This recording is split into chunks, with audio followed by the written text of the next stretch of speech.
ఓదెల మండల కేంద్రంలో దాదాపు 30 లక్షల రూపాయలతో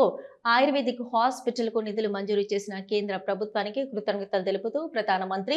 నరేంద్ర మోదీ చిత్రపటానికి పాలాభిషేకం నిర్వహించిన బీజేపీ నాయకులు పెద్దపల్లి జిల్లా ఓదెల మండల కేంద్రంలో గత 40 సంవత్సరాల నుంచి జగదాంబ సెంటర్ దగ్గర ఉన్న ఆయుర్వేదిక్ హాస్పిటల్ శిథిలావస్థకు చేరడంతో గ్రామ ప్రజల కోరిక మేరకు కేంద్ర ప్రభుత్వ ప్రధాని నరేంద్ర మోదీ ప్రభుత్వం తెలంగాణలో ప్రతి జిల్లాలో ఒక గ్రామానికి ఆయుర్వేదిక్ హాస్పిటల్ కి మంజూరు మన ఓదెల గ్రామానికి కూడా నూతన ఆయుర్వేద హాస్పిటల్ కొరకు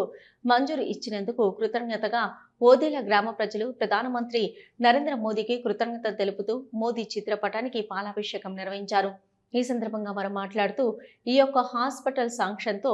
100 సంవత్సరాల వరకు గ్రామ ప్రజల ఆరోగ్య దృష్ట్యా ఎలాంటి ఇబ్బందులు ఉండవని ఆయుర్వేదిక్ హాస్పిటల్ కి దాదాపు 30 లక్షల రూపాయలతో కొత్త బిల్డింగ్ శాంక్షన్ ఇవ్వడంతో మోదీకి కృతజ్ఞతలు తెలిపారు. అలాగే సెంట్రల్లో ఉన్నటువంటి బీజేపీ గవర్నమెంట్ కి మరియు దీనికి కృషి చేసినటువంటి తెలంగాణ బీజేపీ నాయకులకు గ్రామ ప్రజల తరపున కృతజ్ఞతలు తెలిపారు. ఈ కార్యక్రమంలో బీజేపీ సీనియర్ నాయకులు ఓదెల మండల బీజేపీ ప్రధాన కార్యదర్శి తీర్థల కుమారస్వామి, మెరుగు సారంగం, బీజేపీ యువ నాయకులు దాతా రాకేష్ పటేల్, ఎంబాడి కుమార్, ఎంబడి మల్లేష్, వంగరి చందు,